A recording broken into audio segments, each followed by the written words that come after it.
This meeting is being recorded. Oh, we missed all the chit chat and now nobody can know that we get on here and kind of BS for a while before we get into the thing. Anyway, what I was saying is that in the past, we've given seed out around just after the 4th of July. So we're running a bit early.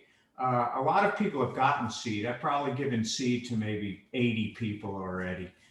So there's lots of it and it's still growing in the machines. But when you come and get your seed, if you come in the next week or two, I've been reminding everybody that for the time being, we start with a pretty fine mesh. You can't maybe see how fine this mesh is, but it's this is a 6 millimeter mesh oyster bag that's an envelope there, and most people are familiar with it. But just for the sake of folks that might be new or folks that have a brain like mine, which is like a sieve and you can't really retain anything past at least 1 or 2 seasons, we'll go through it.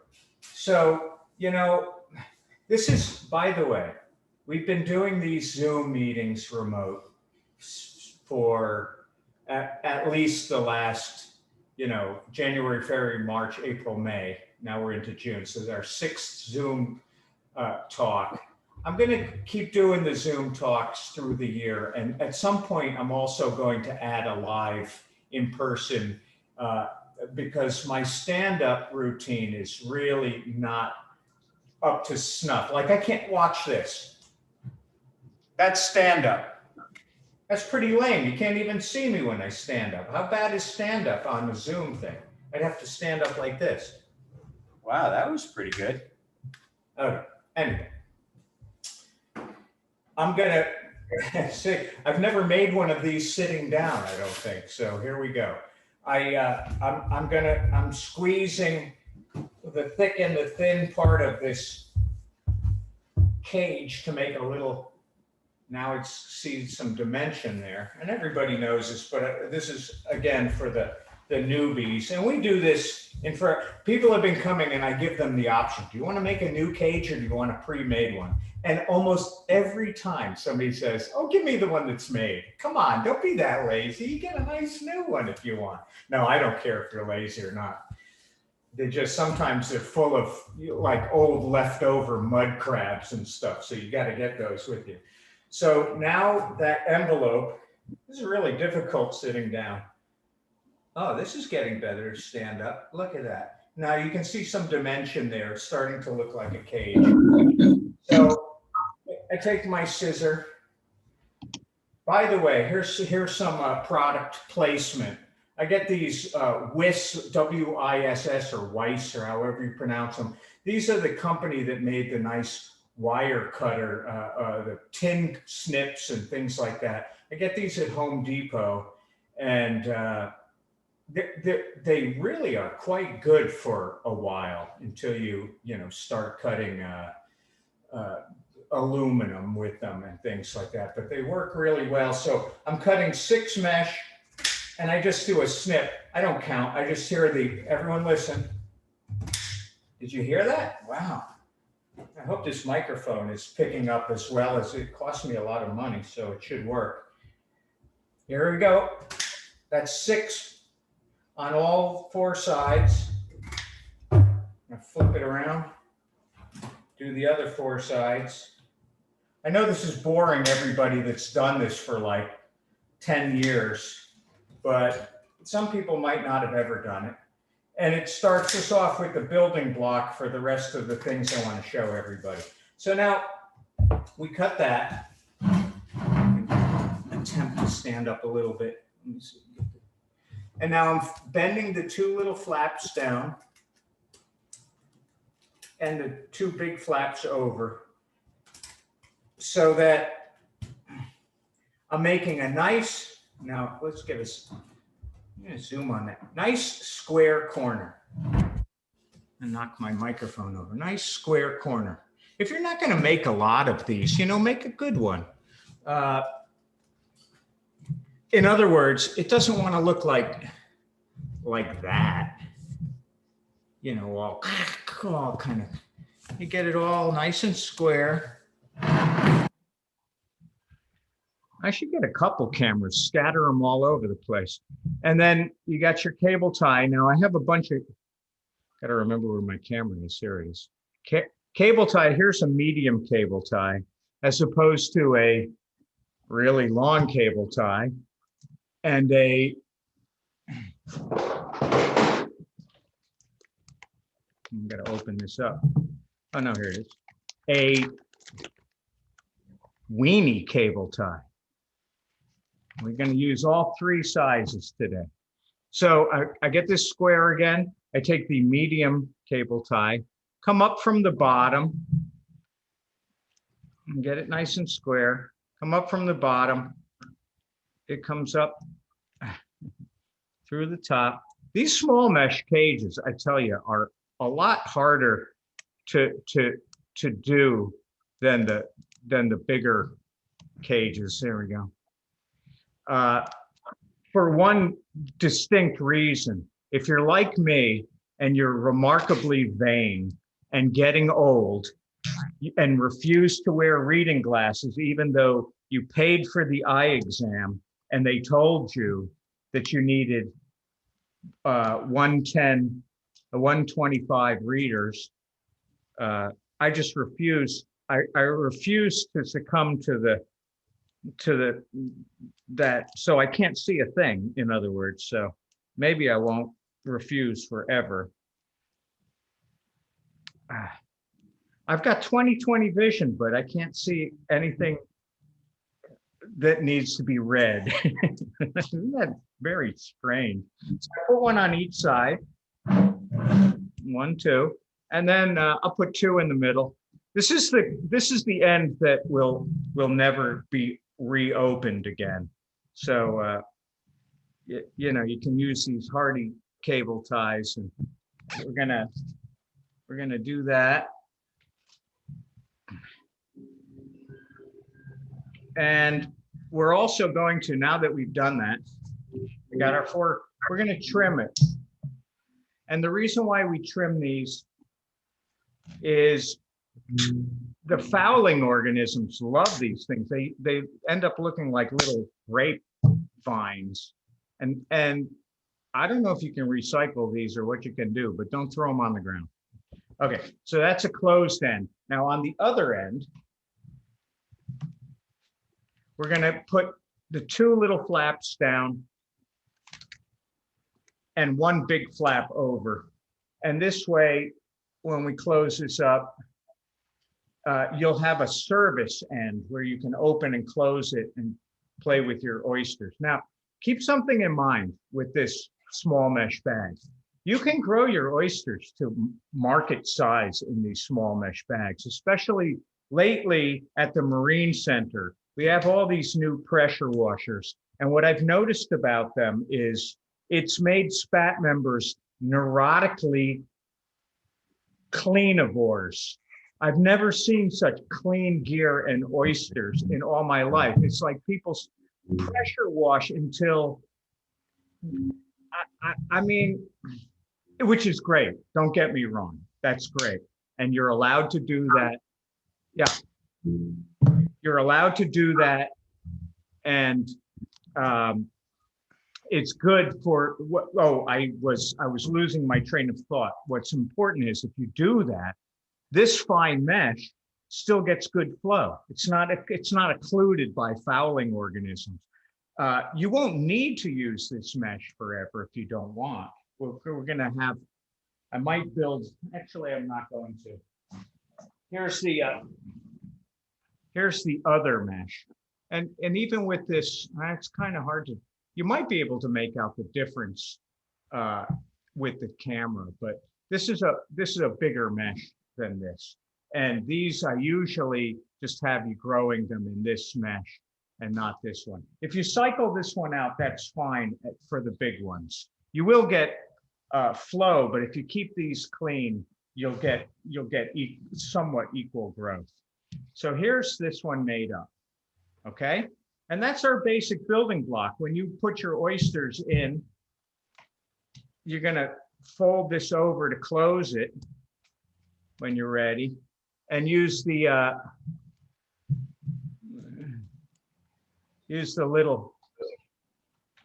little cable ties to close it up. And I usually do, 1, 2, 3, and that'll close it up nice. Now, keep in mind something. I won't put Chris on the spot here, but Chris has been with me forever. I mean, how many, 10 years? And this morning when he was closing up his bag, I reamed him out for doing it the wrong way, And sorry to put you on the spot, Chris, but you're always such a jovial guy. You don't want to put it, you don't want to put it here. It will close it, but you want to really loop that over so it's tight and close it on the end here. So it should look, I'll close it even though it's wasting a zip tie. I'll close this one to just show you what it should look like. Gosh, and then I'm going to get rid of this small mesh one because it's ruining my whole Zoom recording because I can't see a thing. So it really should look like that. Nice and close. It's really close.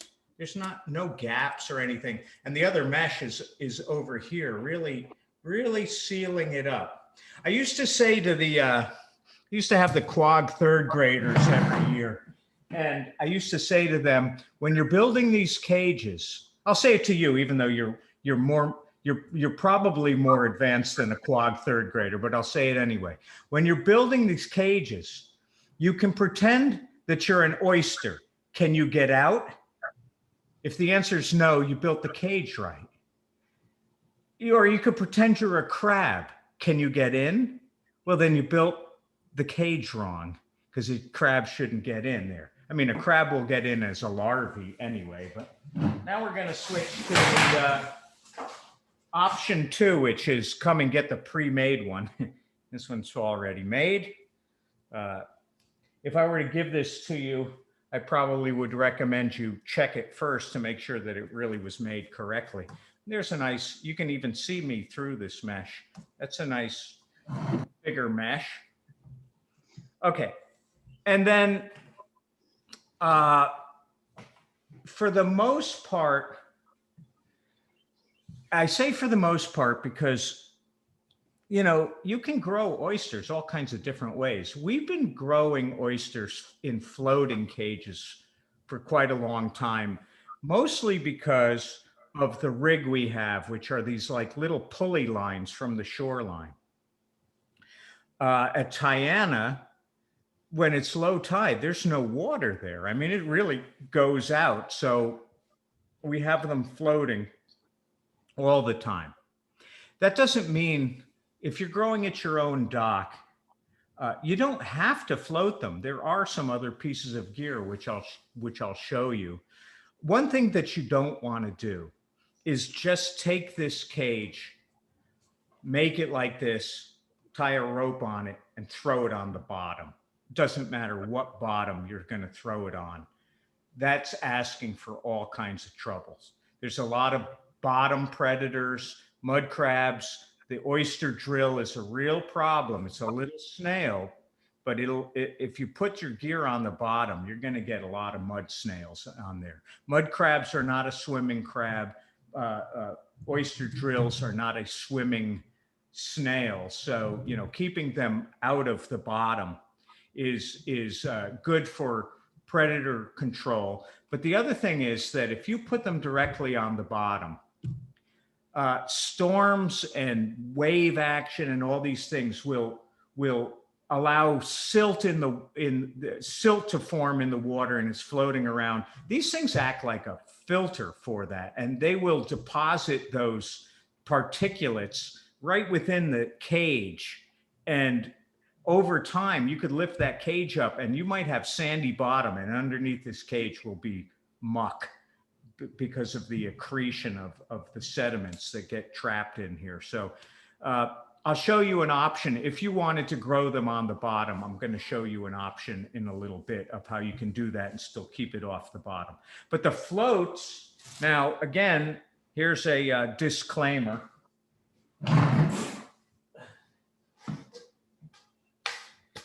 At the Marine Center and at Tiana, we have been barred from using swim noodles, which is good and bad. The bad part is they look so darn festive. When you had all those things in the water and everyone picked their colors, boy, it just looked like a party was going on. But they don't hold up well. They degrade, you know, apparently, if you were to ask, what's his guy's name, Attenborough. If you were to ask Attenborough, he'd say that all the invertebrates have a little bit of swim noodle in them from eating that. David Attenborough, that's it. So we now use these. There's another disclaimer. I pay $6 for each for these, and I charge everyone $6. That's with the shipping and all the stuff. So they are available, and I hate to ask people to pay for them, but I would be going. We never raised your dues, but we did charge you for these because I'd go broke. All the equipment, these cages used to be cheap. Now they're $6. These are $6.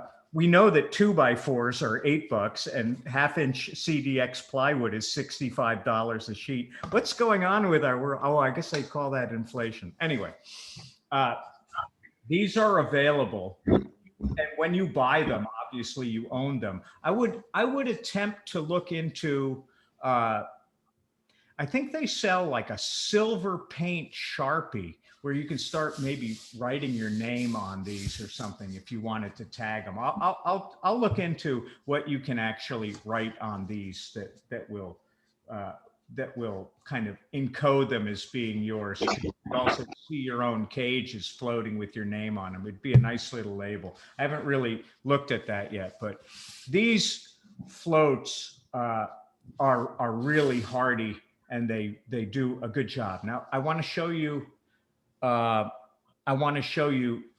some important things about these floats.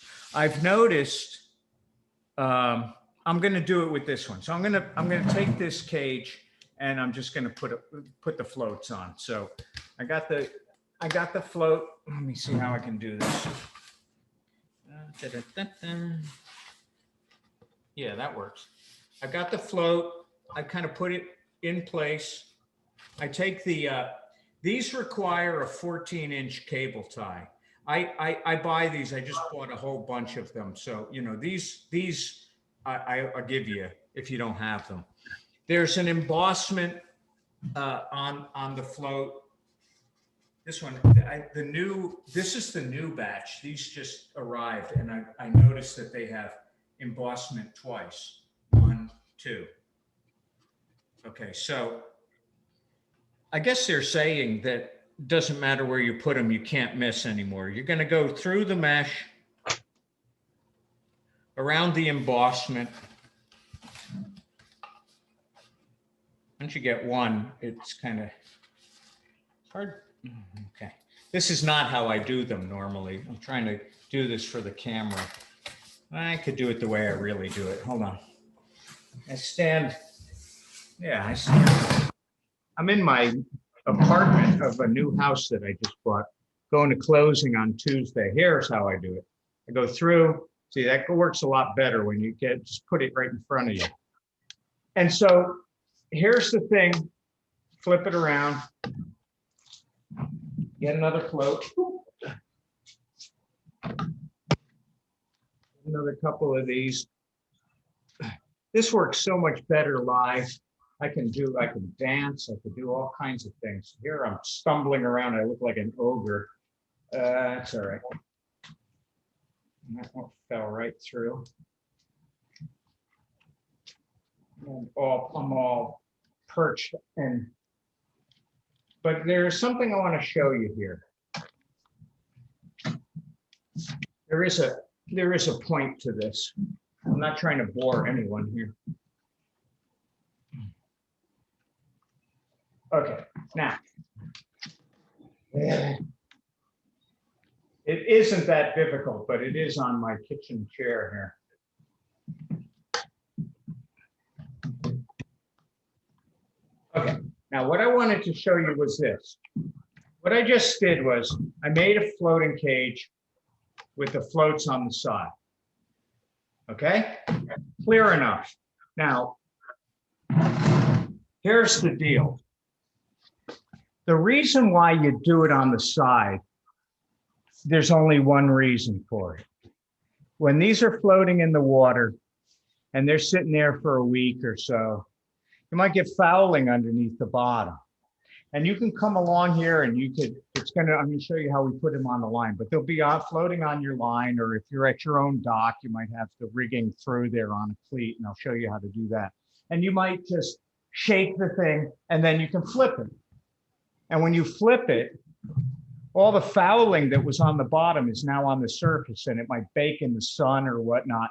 By the way, if you do that, you might notice that some of your oysters are glued to the top where the fouling is. So you might have to take something and bang them down to get them off of the top so they're not baking in the sun. Now that's fine to do that if you're flipping them. What's going on at the Marine Center now, more and more, is that folks are taking them off the line and pressure washing them for eternity, getting them nice and clean, which is great. So if you're going to do that, what I would suggest is not putting them on the side, but putting them up on the top of the cage. So instead of them being strapped to the side, just spend the little extra time working them onto the, well, I got another one here, hold on. And again, I won't bore you, but I'm just going to show you that, let's say this cage was made. Put it right on the top of the cage and run your cable tie so that they're right on the top, like that. That way, when they're floating, the cage is always going to be below the floats.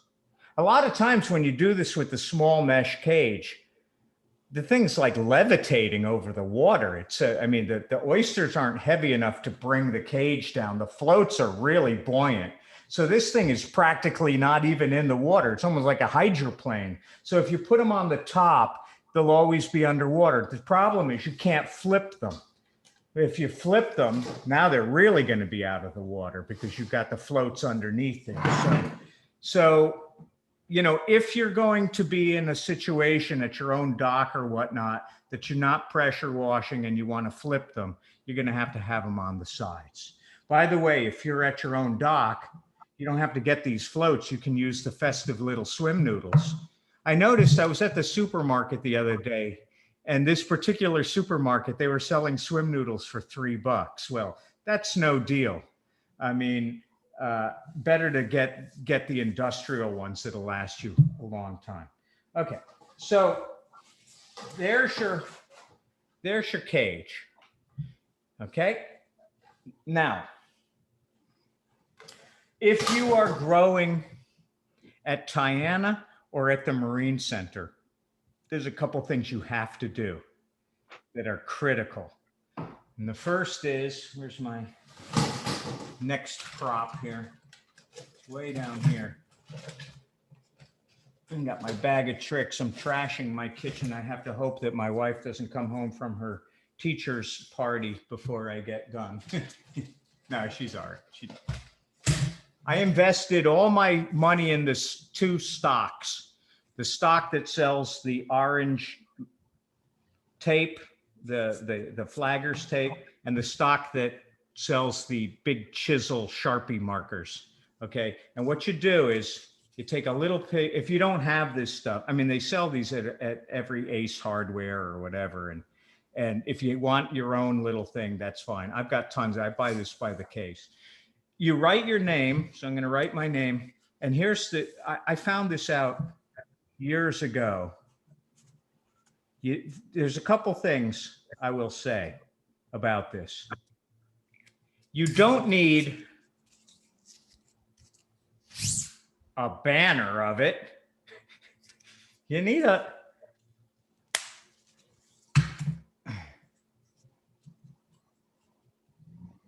Ta-da. Okay.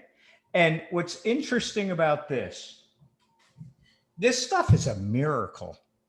Did I have it right? Yeah, that's my name. This stuff, here's why it's a miracle. It's a weird miracle. If you take this and you drop it inside the bag, just drop it right inside, open it up, drop it right inside. And it's June 8th, it's Juneteenth, 2021. You could take that cage out Juneteenth, 2022 and still be able to read that name on the orange tape. If you were to tie it to the outside of the cage, that writing will be gone in a month and you won't be able to read it. But if you put it inside, it stays like the day you wrote it. It's a miracle. I don't know. It's just, but it's true. And I tell you, if you're growing at Tiana and you're growing at the Marine Center, no matter what you think is going on, if your cage comes off the line and goes ashore or something, and it's got no labels on it, or you overwintered it and it gets moved, it's got the orange tape in it, you'll never lose your oysters. Okay. We do have the blue tag as well. And here's another trick. So I'm a little bit of a fanatic with labeling. If you're at your own dock, it wouldn't be that bad of an idea to put your phone number on these tags on your cages, because if they break off of your dock and they go drifting and somebody finds them, they obviously will do one of many things: eat your oysters, not know what they are and throw it on their neighbor's driveway, or call you. You never know. So you could do this. It's not required of growing at your own. Do you do that, Michael? You don't label your stuff, do you? You do? Well, I think it's not a bad idea because, oh, and Kim, she lost some stuff in a storm. And yeah, I was gonna say I should probably have had my phone number on them, well, but I didn't. It's just coming up as a whatever, but it couldn't hurt because at least you could be questioning the humanity of society, which could be a dangerous thing. So what I'm also going to do, I'm going to show you a trick. You take your blue tag. These, we can make up 1 billion of these. This costs no money. I'm going to write my name. Now, same thing with this. Name. Is that forward or backward? It's forward for you. It's backward for me. Okay. If you write your name on this tag and you tag it to your line or your cage, it'll last maybe a couple months, maybe the whole season. But if you overwinter it, it's not going to be there. It's going to be gone. And one of the reasons are the tag is going to get fouled. You're going to rub off the fouling to read your name. You're going to rub your name off. So we've been burning this in with a soldering iron, but I, first of all, didn't want to bring a soldering iron into the house and melt plastic. So I have a Dremel here. I'm going to try it. This is the first time. I just got this engraving tool, and I'm going to try this right now. So I turn it on. How many of you hate going to the dentist? Never mind.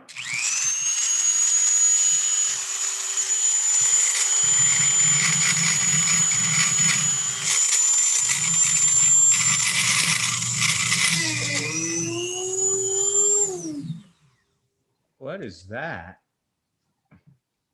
Never used this kind of Dremel. Hold on. There we go. Much better.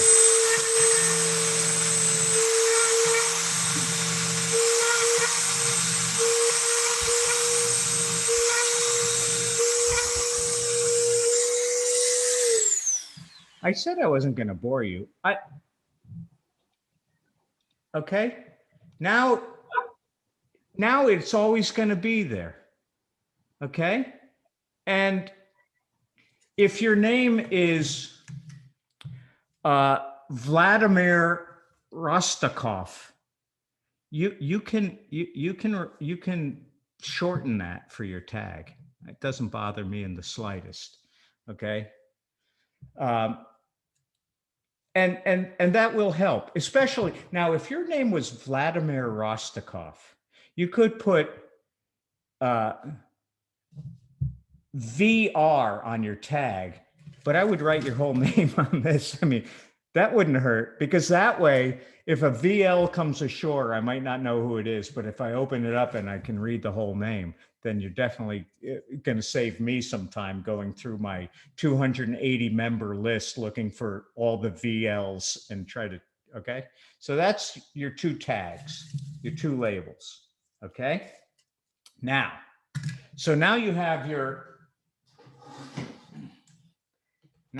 cage. You got your label inside, little orange thing. You can also, I'm getting so good at seeing if somebody has actually done that for me, because you can look right inside and you can see the little orange tag. Now I've got this cage and I'm just going to mock up. I'm going to close it up. Like it's got our oysters in it. I got oysters in the refrigerator. I could put oysters in it, but then I'd have to take them out. Okay, so that's there. Now I might just take my blue tag. Now there's a couple things. I got these stainless steel reclose pins that we're making. We're getting better at it. I could just take one and put that on my cage.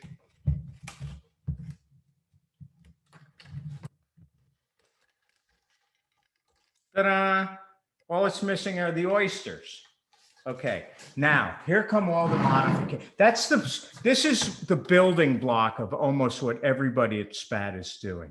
I'll show you that, you know, we do have lantern nets. This isn't going to be for when you first get your seed, because the side of these lantern nets is actually a pretty big mesh.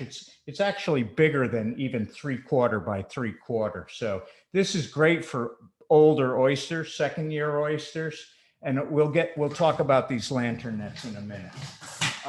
But for the most part, we're using these oyster cages to grow our stock. Now, here's where some of the modifications lie between whether you're growing at your own dock and some different things that you can fool around with.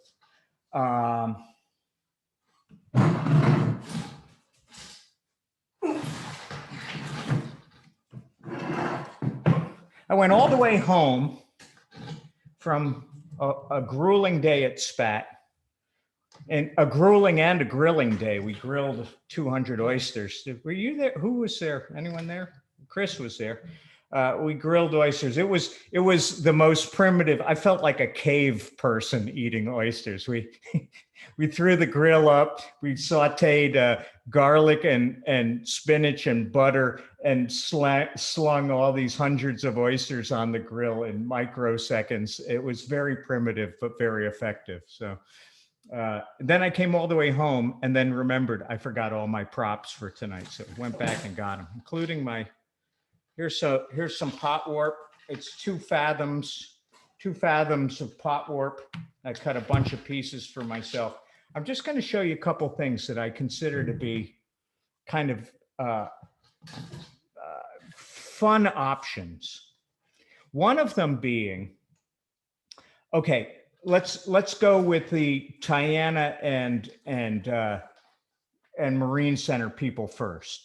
At Tiana and at the Marine Center, we have I'd call it a modified clothesline.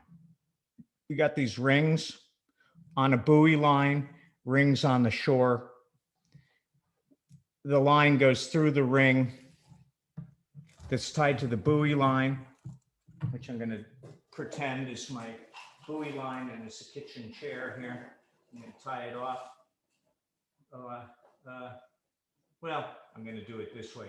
This isn't correct. It's supposed to go through, and here's my buoy line, and this goes through here, the ring on the shore. It gets tied off. this is part of the deal. You don't have to keep doing this every time. We're working on it. So this is tied off. And now when you pull the line, it'll bring the cages in. When you pull the line, it'll take the cages out. Now, when you go to attach your cages to the line, here's a couple things that I would recommend.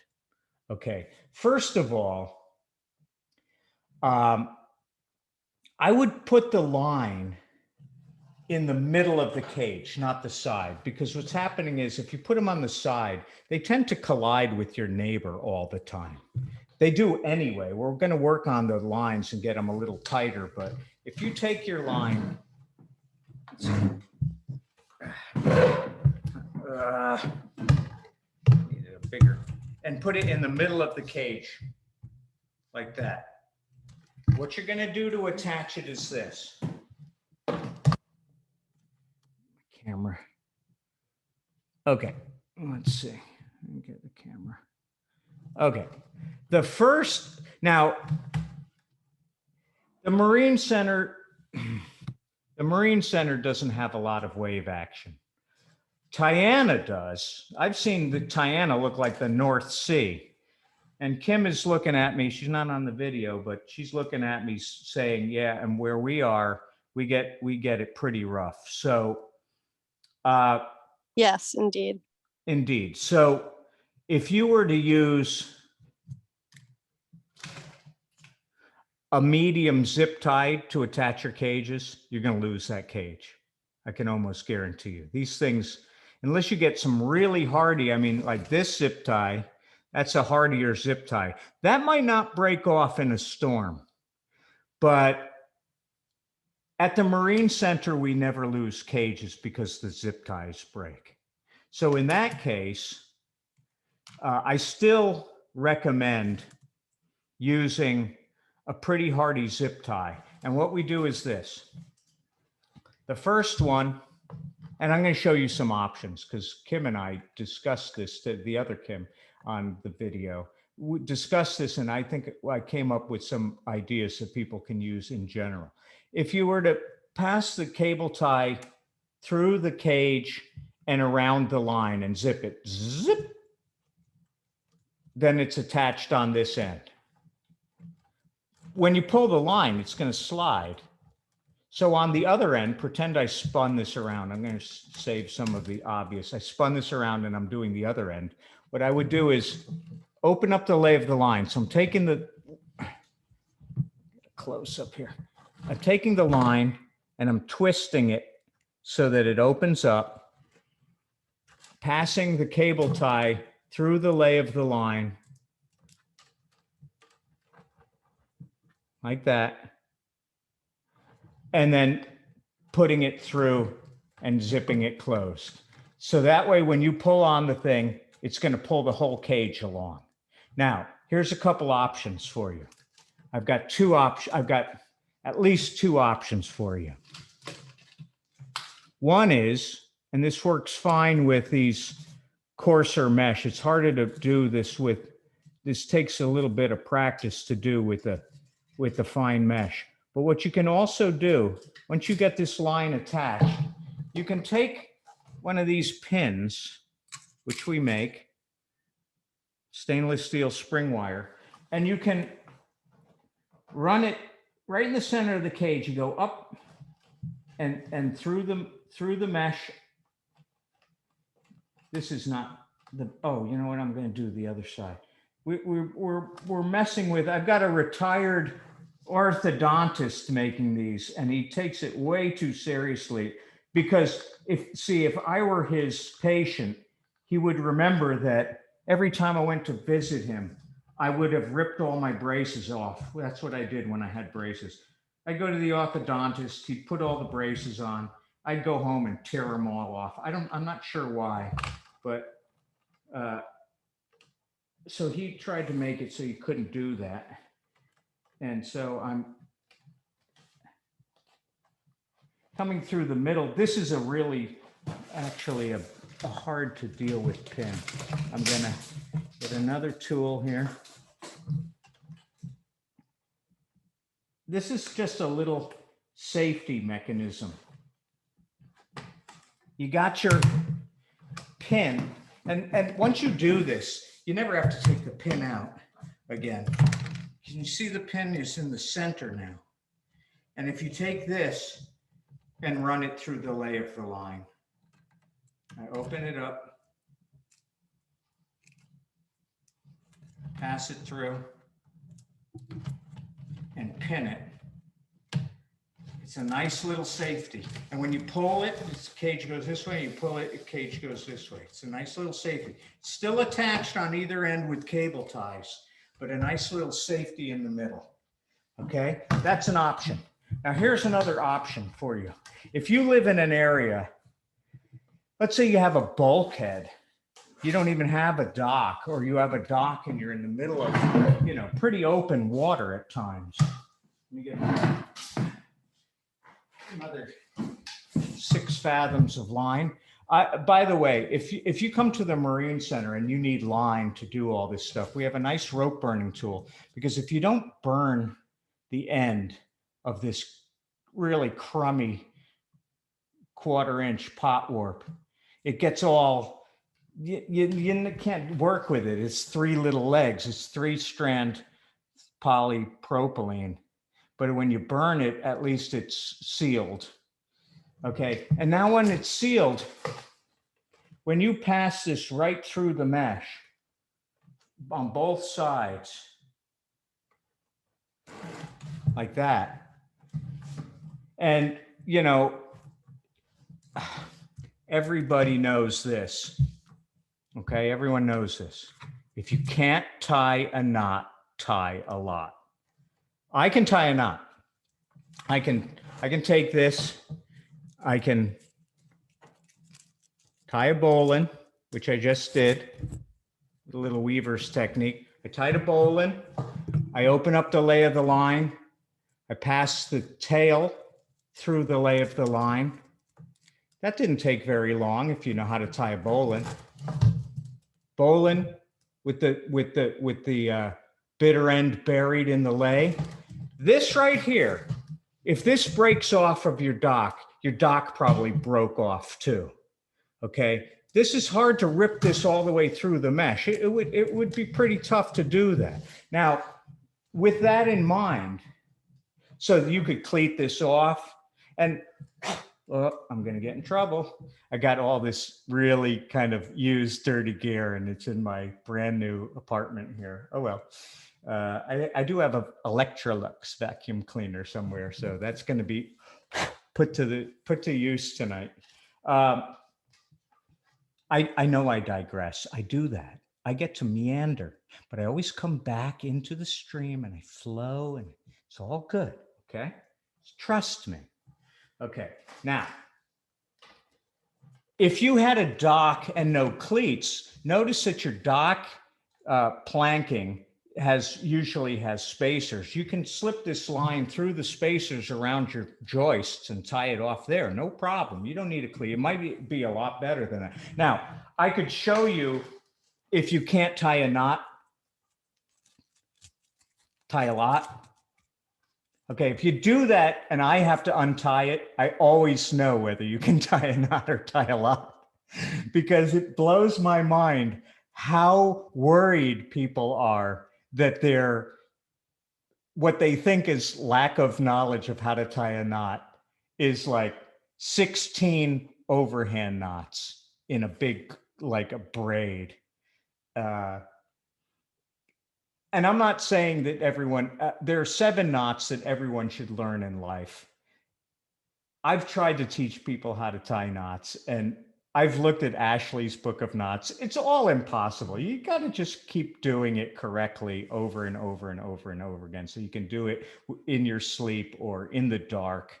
I could definitely tie a bowline behind my back because I do it the weaver's technique and blah, blah, blah.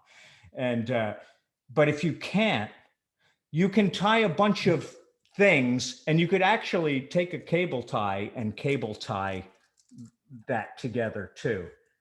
Because the last thing you want is to lose your stuff because the knot came undone. That just is too depressing, that it was your own fault that you just didn't tie it off correctly.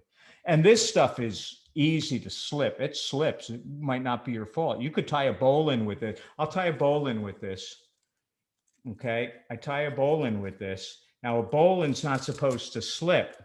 Here's a bowline, and you could pull a steamboat, could pull a tractor trailer. But if I do this, watch, if it's working like this, what happened to that bowline? It didn't stay. Well, this stuff is slippery.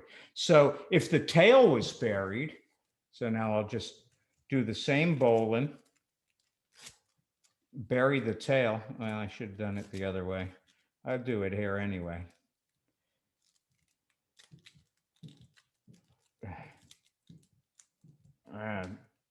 If my fingers would work. I don't want to bore anyone. Hold on. Okay. Now when I did that, it can't slip until it comes out of there, and then it slips. Okay. Now, here's a couple little things you can play with then. Let's take this cage. And some people do this all the time. And I have no problem with this. This is actually, if you're at anywhere you're at, especially these days that people are keeping their gear so clean and labeled, it's your gear. You know, I used to say, if it got really foul, don't bother cleaning it. Just get new equipment, 100% gear change. But the truth is, if you make your gear really well and you're keeping it clean, you don't need 100% gear change. This is the only difference, is that now we're buying these electric pressure washers, and people are loving them, and they're keeping their stuff clean, and it takes no time at all. You can pull up something that looks like Willie Nelson and Bob Marley hanging out together at a bar. You pull it up, you can hardly recognize all the stuff all over the place. And within a couple minutes, you can have the thing looking like Snow White and a dwarf or two. And so in that respect, you can make your gear kind of as fancy as you want, and tagged and labeled, and it'll stay that way for eternity. And here's a little trick. You take your 2 fathoms of pot warp, run it through the mesh, run it through the mesh on the other side.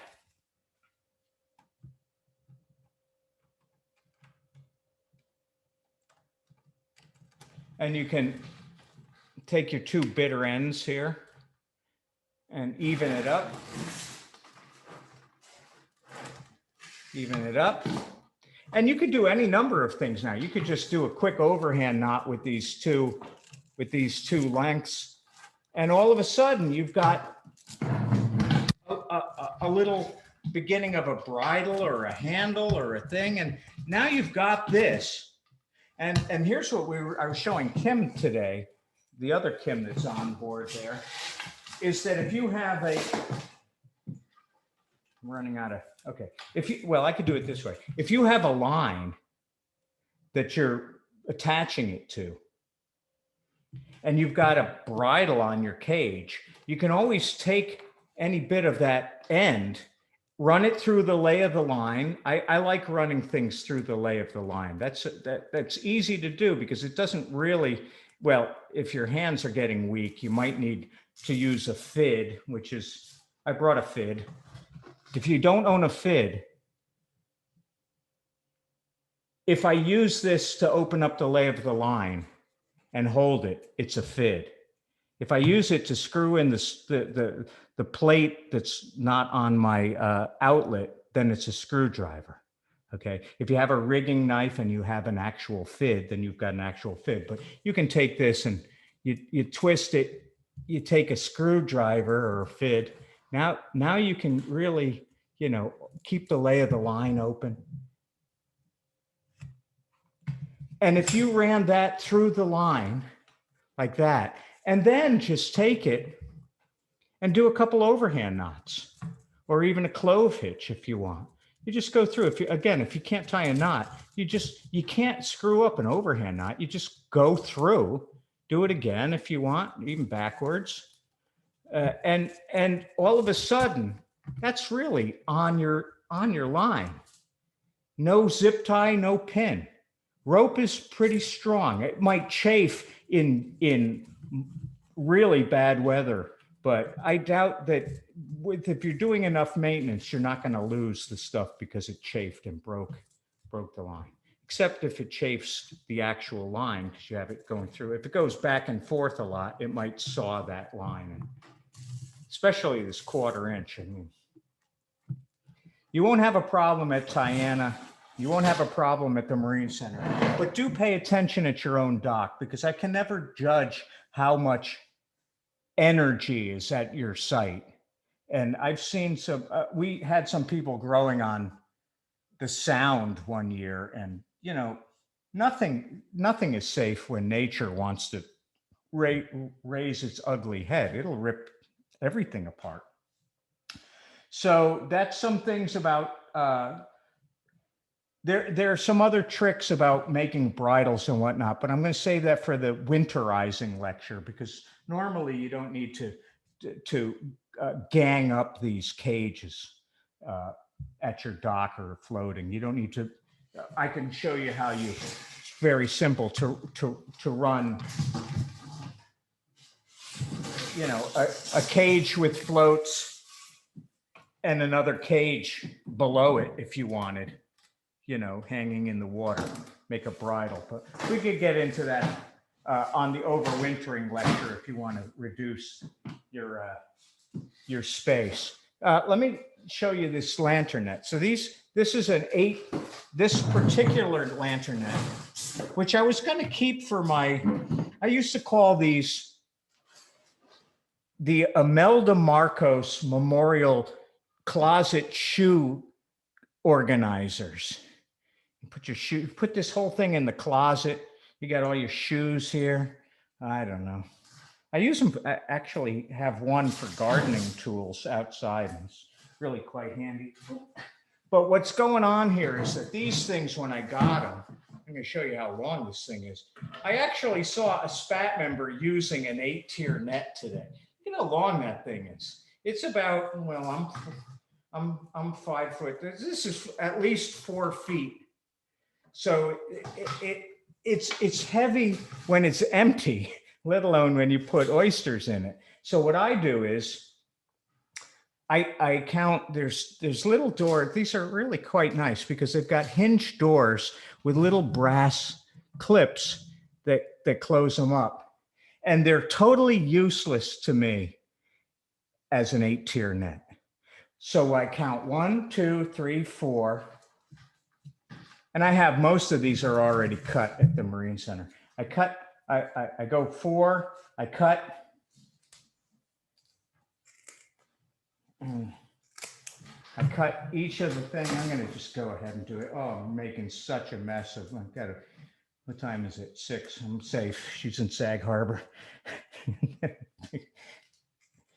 Oh, you know what? You cut this 4-tier, and then you get a 4-tier net and a 3-tier net, and they're both functional. We call these lunch boxes, and you can put your oysters, so your larger oysters, in here, and close them up with the pins like that. You could throw a couple little extra safety zip ties on the corners if you want, and these will hang right off of a cleat off of your dock. So these actually are quite handy. You just can't use them for brand new seed because the mesh is way too big on the outside. But these are available for folks to use. You can also, if you're wanting to float them on a buoy line, you can add foam flotation to the top. You can still put the oysters in the top tier, but you can put enough flotation so it takes the strain off of your buoy line. So that's a lantern net. Now, just because I have one here, we have these green, these are actually, doesn't it look like I stole this from the 7-Eleven bread truck? Well, I stole it from a different place. I stole it from, I don't know if you can see this, but can you read that? It says Shelter Island Oyster Company. These were Plock's Shelter Island Oyster Company oyster growing trays. They look just like a bread tray. And you can grow oysters in these. They're just really heavy plastic. We used to use these, but what always happens invariably is you go to pick it up and it swings and it hits you in the shins and you go home with bloody shins. This thing is heavy. But what they work really well for is if you want to grow your oysters on the bottom, you turn it upside down, take your cage, pretend this, oh, well, this cage is built empty. You take your cage and you can rig it onto this, I call it a pedestal, so that when you put this on the bottom, it's off bottom. And you could even, I used to wire in bricks so that it would really sit down on the bottom. They get heavy, but if you want to run stuff on, let's say you're growing off of your own property and you have pretty shallow water at low tide and you just want to have them on the bottom, use pedestals to keep them off the bottom. And that's an option too. So we got the cages, the floats, some rigging tips, some labeling tips, some bottom tips, some lunchbox tips, the pins.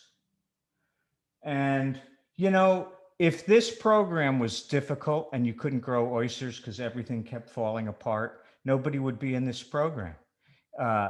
And we have 280 families this year. So you know, either we're all just masochists, which I know I am. I mean, yes, on Monday, I pulled up 8 nets that I hadn't touched in 18 months.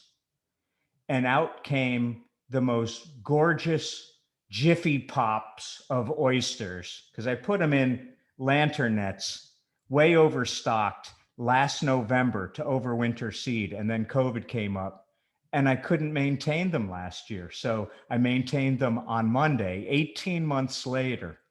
And that's what we put on the barbecue this afternoon. They were just massive oysters. Why did I get away with that? A couple reasons. The flow in that particular place is so strong, it forgives a huge amount of sins.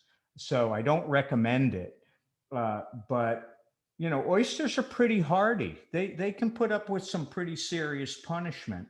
And the worst thing that can happen is you spend a lot of time on it and then a rogue storm comes up and wants to rip them away. Keep something in mind. Here's something that a lot of people might not consider.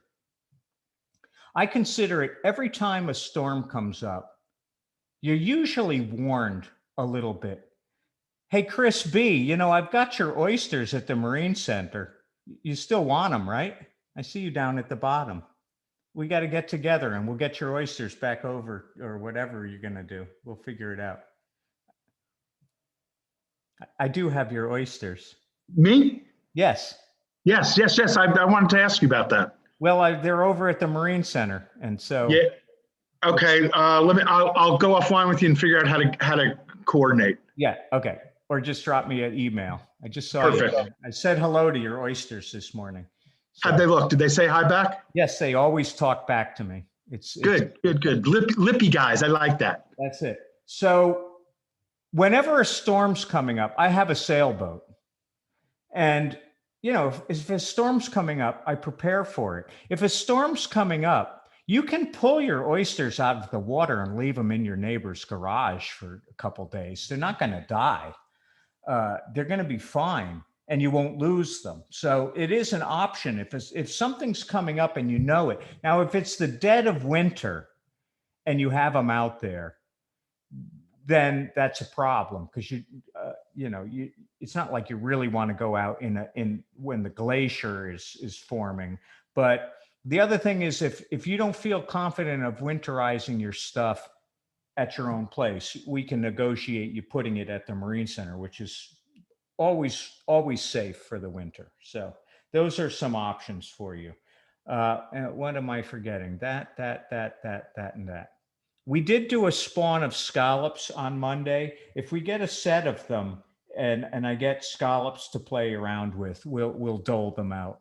They're a very tricky thing to grow. So I never make sure everyone's got scallops. It would be kind of depressing for everybody if they thought every year they got scallops and they killed everything. But you know, we try it every year, and if we get them for you and you want to play with them, I'll let you know.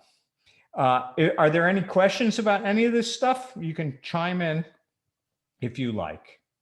Kim, If it's not- Bob Beek. Hey, yeah, somebody took over your thing the other day. I had my friend Todd help out because I'm down in Sarasota and I won't be getting back to the North Fork. And I just wondered, can guests come if they sign all the paperwork to help out? Or is only— There's a caveat, Bob. The caveat is they're making off with your oysters to eat.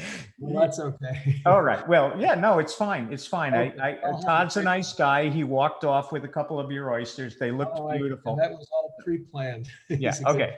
Yeah. No, that's no problem. And have fun down there. And we'll see you when you get back. Okay, thank you. Excellent. One question, Kim. Yeah. How long can you leave the oysters? Let's say there was a storm and you pull them out of the water. Okay. I know that they're hardy. How long can you keep Here's them? the deal with oysters. It really has to do with a couple ways that you're going to be handling them. Okay. If you take them out of the water and you leave them on the pavement and it's 95 degrees out, they're going to cook. If you take them out in 95 degrees and put them in the shade, they're going to be fine for days. If you put them in your refrigerator in a bowl, they're going to be good for weeks. They're hardy. If you take them out of the water, you put them in a bucket and you fill the bucket up with salt water and you leave it in your garage overnight, they're all going to die. If you take them out of the water, put them in a bucket without any water and put them in the garage, they're going to be fine for days. So never travel with them with water, fresh or salt, because if it's salt water, they're going to open up to breathe, and they're going to breathe out the oxygen in the water, and they're going to suffocate when the oxygen's gone, especially in the hot, because the hot is baking the oxygen out of the water. If it's fresh water and they're clamped down, they're still going to be under potential osmotic stress because this fresh water wants to enter the oyster and it's fighting to keep the fresh out. But osmosis wants the salt in the oyster and the fresh in the bucket to be equal. And so they're going to duke it out until the fresh water wins.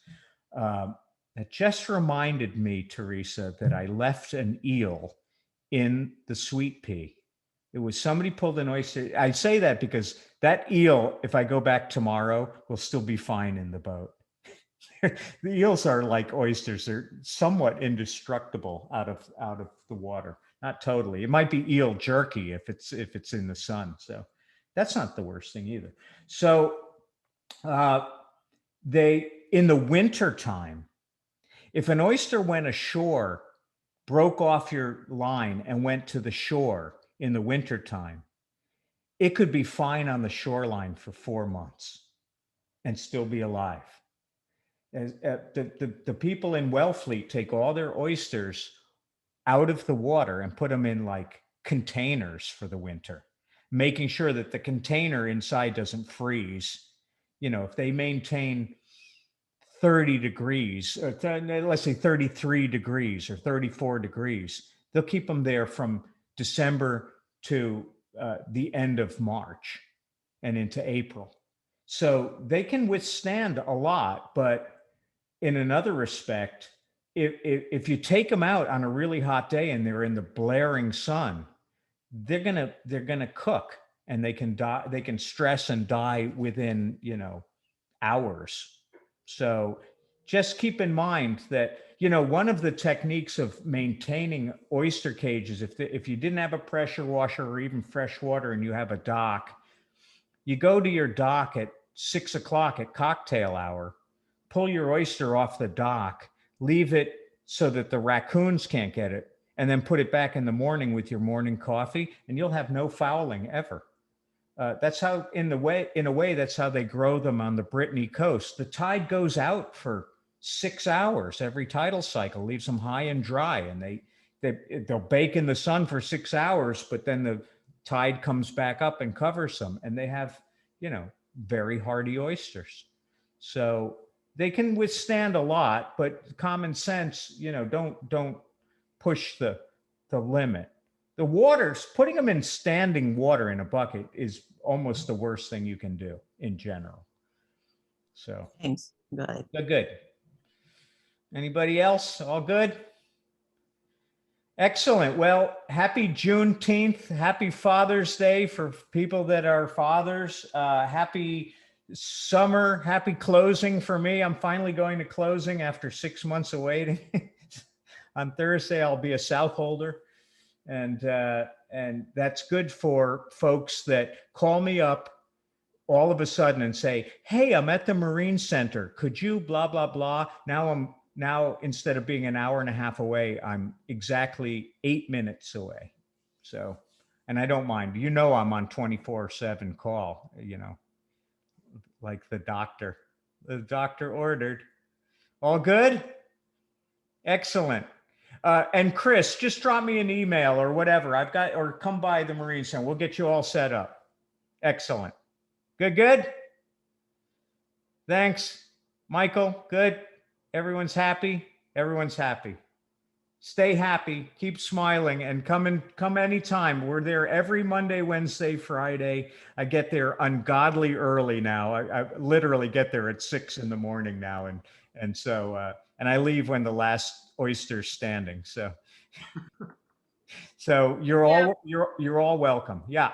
Are you going to post that recipe for the oysters you cooked today? Well, I'm going to tell you right now that today's recipe was called, it's like the oyster paleo diet, because picture a grill with a side burner. Picture you can't find a pot, so you find a little stainless steel bowl. You put the stainless steel bowl on the side burner. You throw a stick of butter in there. You take a head of garlic and you smash it with a sledgehammer, which was the only thing I had available. I didn't have my garlic press. You throw it in with the butter. You take bags of spinach, you put it in the bowl. You stir it with whatever you have, the wooden stick that happened to be lying there. And then now what you do is your grill is hot. You take your oysters fresh out of the water, cup side down, 20 of them on the grill. Close the grill, wait about 3 minutes, open up the grill, and the shells are just starting to peek open. You take a tong, lift them off of the grill onto one of those metal little cookie sheet things, or the aluminum cookie sheet thing. Let them cool for about a minute. Now you can pick them up, pull the top shell off, put a blob of that mix on there, put it back on the grill for 3 minutes, done. And the beauty of that is, and Chris will attest because he was there, you can cook 120 oysters for 30 people in like 20 minutes. Okay. Because you don't have to shuck a single one of them. Yeah, we're doing it. Yeah. The only problem, here's the one caveat, which I found out today. I found out two things. One grill was too cold, one grill was too hot. And I haven't read a fairy tale in a long enough time to get the one that's just right. But if the one that's too hot is really hot and you leave the oyster on there, it will explode like a hand grenade and get oyster shell all over. It's like shrapnel. And if you're cooking burgers on the same grill as your oysters, you're going to get burger with oyster shell. So don't overcook. Plus it'll turn it into oyster jerky. It'll cook all the fluid out and it'll be looking like a smoked oyster. And they're delicious, by the way, except they've got little bits of shell. So don't explode the shell. Okay. It's a very short cook so that when you pop it, the oyster is about half cooked. It's not fully cooked. It looks like it's almost raw and it's full of liquid, and you pop the top, put that blob on there, put it on there for about 3 minutes. I opened up the grill and they were all bubbling with butter and I will tell you another thing. If you have guests there, they will eat them much faster than you can cook them, no matter how many you're laying out. It's like, here's another batch. 5 seconds later, the tray comes back empty. Here's another batch. 5 seconds later, they're empty again. So that's an easy recipe and a lot of fun because it takes literally no effort and it's entertaining to boot. Because people are like, you're a genius. No, I'm not. I'm lazy. And I got a lot of people that want an oyster. So who can beat sauteed garlic and spinach? I mean, you don't even, but you add an oyster to it. Oh, perfect. Good. I could post the recipe, but maybe I'll make a video next time. I'll make a video. I'll make a YouTube video of the paleo oyster diet. Good. Good to see you, Kate. Excellent. Thanks, everyone. Have a great weekend. Hi, Kim. I have a quick question, not related to oysters. Okay.